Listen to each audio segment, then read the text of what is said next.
하만의 계획과 또 하만이 갖고 있었던 악의가 아무리 치밀하고 또 아무리 마음에서부터 철철철 이렇게 나오는 것이었다고 하더라도 하나님의 개입하심과 하나님께서 인도하시는 것을 막거나 혹은 지체시킬 수 없었습니다.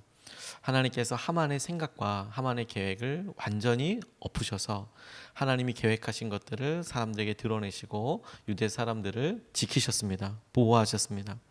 모르드게를 죽이려고 했던 형틀에 자기가 대신해서 처형당하게 되고 에스더 왕후와 모르드게를 통해서 하나님께서 놀랍게 간섭하셨다라는 것을 오늘 우리가 기쁨으로 축하로 이렇게 같이 살펴보게 됩니다. 우리가 우리 자신의 큰 경사, 하나님께서 우리 가운데 이루셨던 일을 큰 간증으로 우리 자신이 그 일을 경험하고 우리 자신이 그 일의 주인공이라고 한다면 이날은 정말 큰 기쁨뿐만 아니라 오랫동안 기념할 만한 일이 되겠죠.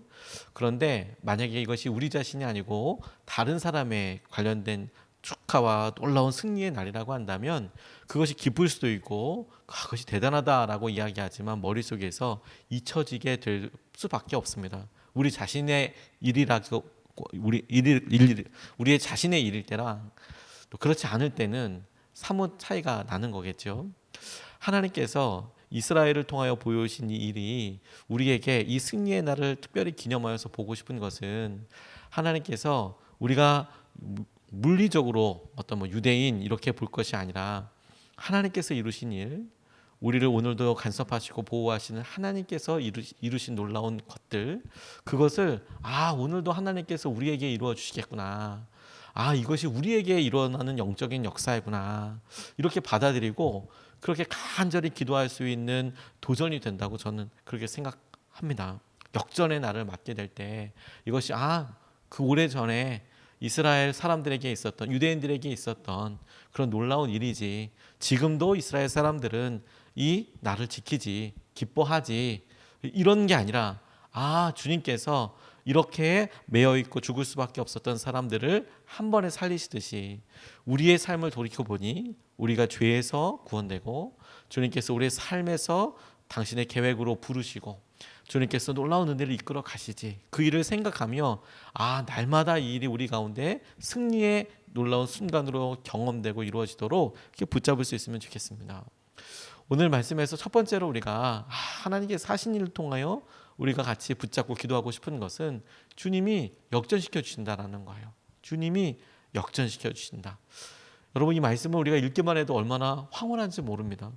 주님께서 우리의 답답한 상황들뿐만 아니라 반드시 죽을 거야, 반드시 이 길은 사망으로 가는 거야, 이렇게 판단되어지는 순간에서 주님이 역전시켜 주시고 주님께서 당신의 계획을 다 드러내실 날이 올 거다, 이런 선포 자체만으로도 너무 황홀하고 하나님 그렇게 이루어 주십시오 라고 간절히 기도하게 됩니다. 1절 그리고 15절부터 17절까지 말씀을 보면 하나님이 어떻게 하셨는지가 나오게 되는데, 아하수에로 왕은 그날로 유다 사람의 원수 하만의 재산을 에스더 왕후에게 주었다. 에스더와 모르드게와의 관계를 밝혔으므로 모르드게는 왕 앞에 나아갈 수 있었다. 모르드게는 보라색과 흰색으로 된 궁중 예복을 입고 큰 금관을 쓰고 고운 모시로 짠 붉은 겉옷을 입고 어전에서 물러나왔다. 수산성에서는 즐거운 잔치가 벌어졌다. 유다 사람들에게는 서광이 비치는 기쁘고 즐겁고 자랑스러운 날이었다. 지방마다 성읍마다 왕이 내린 명령과 조서가 전달된 곳에서는 어디에서나 그곳에 사는 유다 사람들이 잔치를 벌였다. 그들은 기뻐하고 즐거워하며 그날을 축제의 날로 삼았다. 그 땅에 사는 다른 민족들 가운데서 많은 사람들이 유다 사람들을 두려워함으로 유다 사람이 되기도 하였다 라고 그날에 있었던 일을 묘사하고 있습니다. 유다 사람들을 죽이기 위한 하만이 자신의 돈을 국고에다가 내어놓고, 그런 패역한 민족이 있는데 하만이 아하수에로 왕에게 그 일을 치르기 위한 돈을 오히려 자기가 희사하겠다, 국가에다가 내겠다, 이렇게까지 이야기를 합니다. 그러니 그의 재산이 얼마나 많았을까 우리가 상상할 수 있습니다.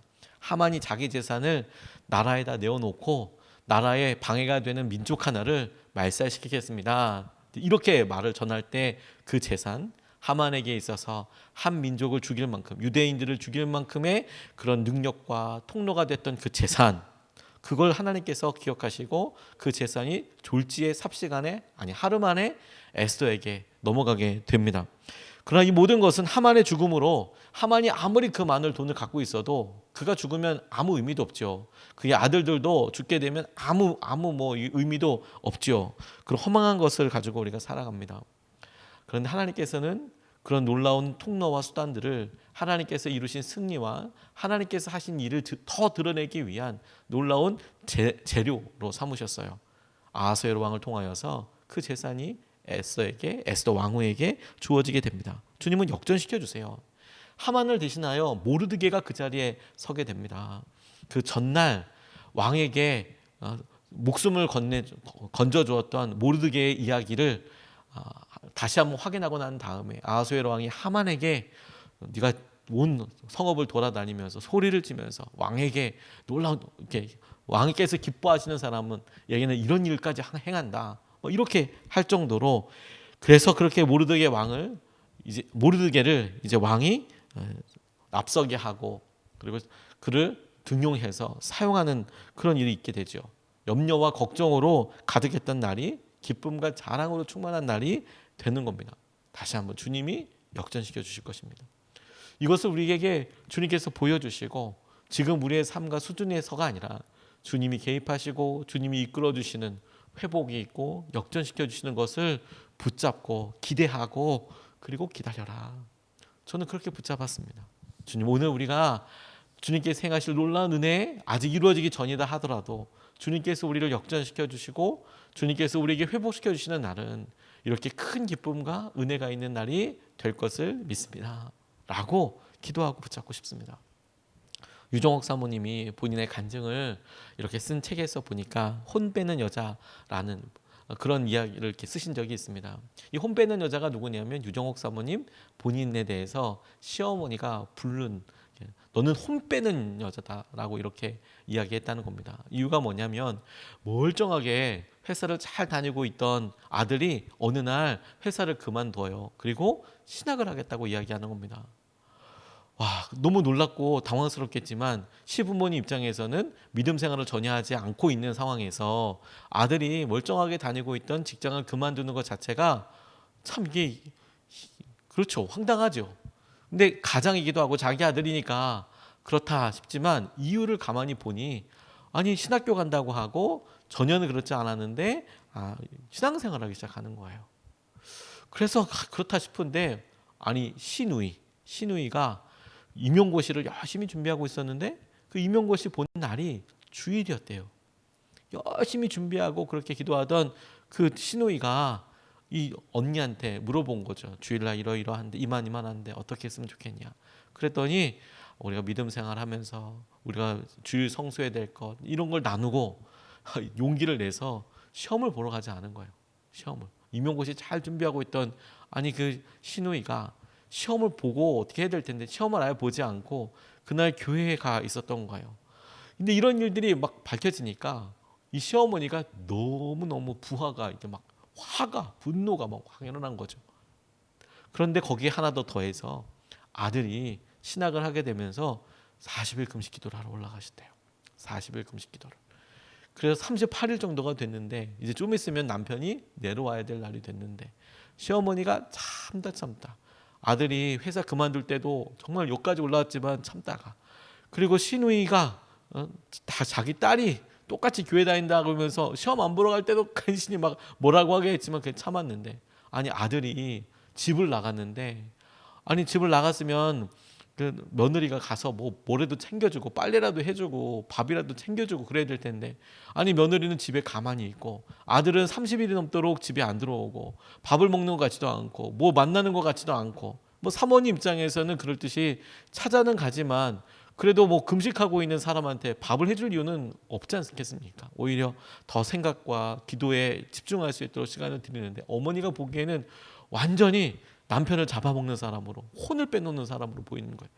당장 나가라고 막 역정을 내시면서 시누이랑 같이 이 사모님을 쫓아내셨대요. 나가라고, 당장 나가, 너 같은 거 필요 없다고 나가라고, 막 아들 어서 어디다 잡아먹는지 먹었는지 모르겠지만 데리고 오라고 막 쫓아내셨대요. 차비도 없이 쫓겨났는데, 갈 데가 어디 있습니까? 갑자기 쫓겨나다 보니까 아무것도 갖고 있지 못해서 친정 어머니가 사는 곳에 걸어서 시누이랑 같이 갔대요. 그런데 친정 어머니도 형편이 뭐 썩 좋은 게 아니라 언니네에서 함께 살고 있는데, 그런데 이게 오빠도 아니고 큰 형부가 있는 집에 자기 시누이까지 데리고 같이 얹혀서 살 수는 없잖아요. 그리고 거기에 남편을 데리고 올 수는 없잖아요. 금식 기도를 하고 들어간 남편을 간절히 기도하게 됐답니다. 친정 어머니는 신앙생활을 열심히 하던 분이었는데 하루 정도는 어떻게 의탁할 수 있지만 다음날 집을 얻어봐야겠다. 그래서 어머니가 그냥 모아둔 10만 원을 들고 복덕방을 돌아다녔대요. 10만 원에 이렇게 집을 좀 얻을 수 있겠냐. 당시만 해도 지금이야 뭐 상상할 수 없는 금액이지만 당시만 해도 1,000만 원이면 뭐 아파트 이런 거 아니고 그냥 어떻게든 조그만한 빌라를 얻을 수 있었대요. 그래서 그냥 방은 2개여야 될 것 같고 시누이가 있고 본인이 있으니까 본인 가정이 있으니까 집을 좀 보여달라. 그러니까 복덕방 아저씨가 사장님께서 1,000만 원이면 이 동네에 구할 수 있을 것 같다. 근데 얼마 있냐? 저희 10만 원 있다. 그러니까 말도 안 되는 웃으면서 나가라고. 10만 원 가지고 집을 어디 얻냐고. 그 월세도 안 되는데 나가라고. 그래서 10만 원밖에 없는데 어떤 집이어도 괜찮다고. 좀 얻어달라고. 그랬더니 나가려고 하는 사람을 이렇게 붙잡더니 집이 있긴 있는데 근데 거기가 사람을 잡아먹는 집인데 괜찮겠냐? 괜찮다. 우리는 지금 상황을 가릴 때가 아니다. 진짜 괜찮냐? 사람 죽어 나오는 집이다. 괜찮겠냐? 우리는 괜찮다. 그리고 가서 본 집이 폐가인 거예요. 그리고 거기서 실제로 사람이 죽어나가고 막 이랬나 봅니다. 여기 정말 살아도 괜찮겠냐? 책임지지 않겠다. 할 수 있겠냐? 그래서 자기 살 수 있다. 그러면 10만 원은 나한테 달라. 전세금 이런 거 필요 없고 들어가서 살게 해주니까 10만 원 일단 나한테 줘. 그리고 그 집에서 살게 됐대요. 청소를 막 하고 오랫동안 비어져 있으니까. 그리고 본인은 남편 데리고 철원에 갔다가 데리고 왔는데 뭐 그 밤에 이제 거길 지새워야 되는 거죠. 그날 밤에 친정 어머니도 같이 오셔서 이 부부와 시누이와 그리고 친정 어머니까지 4명이서 9시부터 찬양을 부르면서 그렇게 여기서 귀신 나오는 집이라고 하니까 폐가라고 하니까 그렇게 노래 찬양하면서 막 밤새도록 그렇게 지냈대요. 새벽 4시쯤 되니까 밤새도록 찬양하고 그러니까 너무 기력이 딸리고 졸려서 깜빡 잠들었는데 세상에 아침에 시끌시끌시끌하는 소리가 들리더래요. 드디어 귀신이 나왔나 보다. 드디어 뭔가 나왔나 보다. 그리고 들어갔다 바깥에 봤더니 복덕방 아저씨랑 주인 아저씨가 오신 거예요. 죽었나 살았나 보러. 밤사이에 이 사람들이 이 가족들이 죽었나 살았나를 보러 오신 거예요. 와서 살아있으니까 살아있다고. 하루만 봐서 어떻게 알겠냐고. 하루만 봐서. 그래서 그 다음날 또 오고 자주 이렇게 오시대요. 살았나 죽었나 확인하러. 그리고 1년이 지났을 때 이분들이 오히려 그 앞에 역 앞에 지어져 있는 신축 빌라를 얻어주면서 1,000만 원을 자기 주인이 돈을 내서 빌려 전세로 얻어주면서 그로 이사가 달라고. 그 전세금은 당신 가지면 된다고. 그렇게 이야기하고 자기가 살던 그 폐가 사람들이 죽어서 나온다는 그 집은 아주 유명한 지역에서 유명한 불고기 집이 됐다고. 하나님께서 아무것도 살 수 없고 아무것도 붙잡을 수 없는 그에게 하나님만 붙잡도록 이끌어 가실 때에는 하나님께서 역전케 하시고 하나님께서 이끌어 주시는 것을 드러내시는 때가 가까이 온 거예요. 주님이 역전시켜 주세요. 주님이 역전시켜 주십니다. 우리의 삶의 어려움과 우리의 삶의 한계를 만났을 때 그 일을 통하여 드러내실 하나님의 영광을 기대하십시오. 하나님께 사실 일을 함께 붙잡았으면 좋겠습니다. 두 번째로 그런 의미에서 주님의 일하심을 더 기대하면 좋겠습니다. 9장 1절 말씀에 보면 12째 달인 아다르 13일 드디어 왕이 내린 명령과 조서대로 시행하는 날이 되었다. 이날은 본래 유다 사람의 원수들이 유다 사람을 없애려고 한 날인데 오히려 유다 사람이 자기들을 미워하는 자들을 없애는 날로 바뀌었다. 이렇게 이야기합니다. 조서에 처음 쓰여진 날, 그 날은 부르라고 주사위 비슷한 것을 던져서 날을 골랐습니다. 길일이라고 그 일을 행사하기 위한 좋은 날로 뽑았습니다. 어떤 일을 행사하려고 하는 것이냐? 유대인들을 다 죽이려고 하는 그 날짜를 정한 거예요. 부르를 뽑아서 그렇게 했습니다. 그날은 죽음과 사망의 날이었습니다. 유대인들에게는. 그런데 그 일을 쫙 몰아가듯이 쭉 이끌어간 다음에 그 부르를 뽑아서 되었던 그 날이, 사망의 날, 죽음의 날이 역전의 날이 되고 승리의 날이 되었습니다. 이 날은 오히려 유대인들을 미워하는 사람들을 없애는 날이 되었습니다. 주님의 일하심을 기대해요. 주님께서 일하실 것을 놓고, 주님께서 아직 당신의 온전한 뜻을 드러내지 않으셨다고 해도, 우리는 의의 최후 승리를 믿습니다. 이 일의 끝에 하나님께서 놀랍게 하실, 하나님께서 다시 오시고 하나님께서 예수 그리스도를 통해서 이루실 그 일이 우리 가운데 실제로 이루어지고 우리가 붙잡혀지게 될 것을 우리가 믿습니다.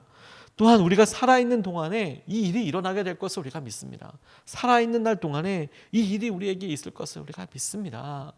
주님을 기대합니다. 주님, 역전케 하시는 주님을 우리가 기대하고, 주님께서 그 모든 순간에 일하시고 주님께서 이 모든 일에 간섭하시고 인도하실 것을 우리가 믿습니다. 그 일이 우리에게 힘이 되고 은혜가 될 것입니다. 이것은 부활의 은혜와 부활의 약속과도 관련이 있습니다. 주님께서 십자가에서 돌아가신 날은 사단이 승리하는 날처럼 보였습니다. 사단이 보기에 하나님의 아들을 죽인 날이었으니까 성공한 거 아니겠습니까? 음모와 계략이 성공한 날이고, 사단이 보기에는 자신이 크게 승리했다, 결정타를 먹였다라고 생각할 그런 날이었습니다. 그러나 여러분, 그렇게 예수님을 십자가에 못 박았을 때 사단이 승리한 거라고, 음모와 계략으로 죽이려고 했던 그 날이 실상은 사단이 완전히 멸하여지는 계기가 되는 날이었습니다. 승리의 시작이 되는 날이었습니다. 예수 그리스도께서 죽으신 그날이 사단에게 있어서는 도망갈 수도 없고 부인할 수도 없는, 그가 어떤 악의와 하나님 앞에서 범죄하였는지가 다 드러나게 되는, 하나님의 지혜 가운데 드러나는 승리의 날이 되었어요. 승리의 날. 사단이 승리했다고 생각했다니까요. 예수 그리스도를 죽이는 걸 통해서 사단이 승리했다고 생각했던 그날은 실제로 영원한 심판 가운데 사단과 사단의 권속들이 더 이상 도망칠 수 없는 하나님의 완벽한 지혜가 드러나는 그런 순간이었어요. 십자가에서 그 일이 일어났습니다.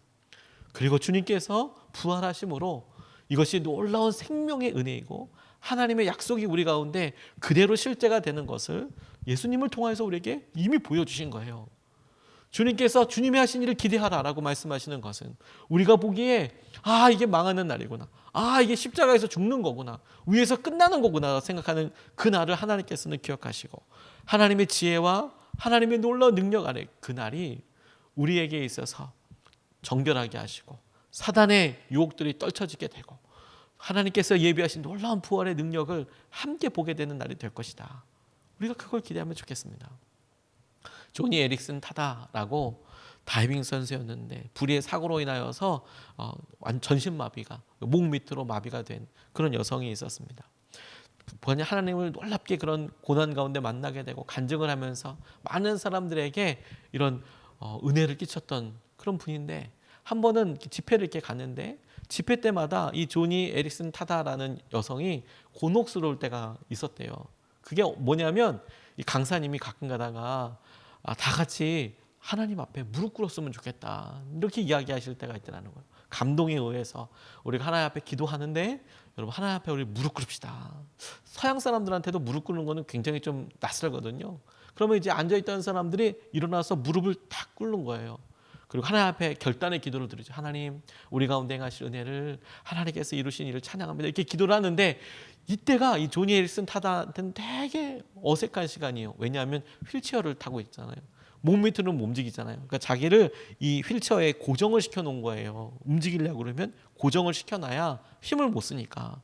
그렇게 시켜놨으니까 다 일어나서 무릎 꿇을 때 자기는 가만히 이렇게 있는 거예요. 그럴 수밖에 없겠죠. 휠체어에 이렇게 묶여 있으니까. 그러니까 자기가 너무 튀는 거예요. 평소 그냥 같이 앉아있으면 휠체어가 있어도 다 같이 앉아있으니까 티가 안 나는데 무릎을 꿇자. 그러면 전부 다 의자 옆에 앉아서 무릎을 꿇어버리니까 자기는 거기 앉아있잖아요.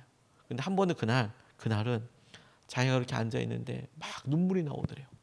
그 눈물이 뭐냐면 상처가 되고 아픔이 되어서 한 게 아니라 강사 목사님이 모두 무릎을 꿇으라 강권하자 조니 에릭슨 타다 이분만 빼고 다 무릎을 꿇었는데 모두 무릎을 꿇으니까 자기 모습이 너무 튀었는데, 그런데 그날은 자신의 신세가 한탄스러워서 울음이 나온 게 아니라 수백 명이 하나님 앞에 무릎을 꿇는 광경이 너무 아름다워서 울었대요. 그 광경을 생각하면서 와, 천국에 가면 나도 저렇게 무릎을 꿇고 하나님 앞에 무릎을 꿇고 같이 예배할 수 있겠지. 아, 천국에서는 내가 자유롭게 뛰고 춤추고 발을 차고 그렇게 하나님 앞에 예배할 수 있겠지. 그 사실이 그게 거기서 확 떠오르더래요. 다 이렇게 무릎 꿇고 하나님 앞에 무릎 꿇는 과정이 너무 감격이고 하나님이 왕이시고 하나님이 높임 받으시는 그 순간에, 그전에는 장애만 보였는데, 그런데 장애가 아니라 그 일이 일어날 천국에서의 놀라운 일, 하나님께서 약속하신 그날이 되었을 때 자기에게 이루어질 일을 생각하니까 하나님 너무 감사합니다. 지금은 손가락도 뒤틀리고 근육도 뭐 움직일 수 없고, 자기는 움직일 때 전신마비이다 보니까 휠체어에 누군가가 도와줘야 되고 휠체어에 묶여있고 하지만 주님께서 약속하신 그날이 되면 하나님 놀라운 약속하신 은혜와 마음 가운데 자신도 똑같이 예배하고 똑같이 하나님을 찬양할 날이 오게 될 거다. 저는 여러분 이 놀라운 일이 우리에게도 반드시 일어날 것이라고 믿습니다. 주님의 일을 기대합니다. 주님이 어떻게 역전시키시고 어떻게 우리를 인도하실지, 오늘이 그날이 되게 해달라고 기도할 뿐만 아니라 주님 그날이 속히 오게 해달라고 기도하는 것을 통해서 우리가 의미 없이 희망 없이 하루를 살고 한 주를 보내는 사람들이 아니라, 우리는 주님이 이미 보여주신 증거들과 주님께서 우리에게 똑같이 약속하여 주신 말씀에 의지하여 우리가 그날을 향하여 기쁨과 기대하는 마음으로 함께 나아가면 좋겠습니다. 두 가지 말씀을 같이 나눴습니다. 역전의 날. 주님께서 우리에게 역전시켜 주실 것입니다. 우리의 힘듦과 어려운 것들이 우리에게 자랑이 되고 간증이 될 것입니다. 뿐만 아니라 주님의 일하심을 우리가 기대합니다. 우리에게 주님께서 최후 승리와 우리에게 놀랍게 이루실 그것을 우리가 붙잡고 기대하며 나아가면 좋겠습니다. 두 번 나눠서 기도하겠습니다. 첫 번째, 주님, 우리의 연약함을 기억하시고 어려움으로부터 역전시켜 주십시오. 주님, 우리의 연약함을 기억하시고 어려움으로부터 역전시켜 주십시오. 주님, 우리에게 여러 연약함이 많습니다. 무너지는 것도 많습니다. 그러나 주님께서 우리 가운데 이 모든 일들을 넘게 하여 주시고 역전시켜 주실 것을 믿습니다. 주님, 우리에게 놀라운 은혜와 마음으로 함께 하여 주십시오. 우리가 첫 번째로 같이 함께 기도하겠습니다. 아버지,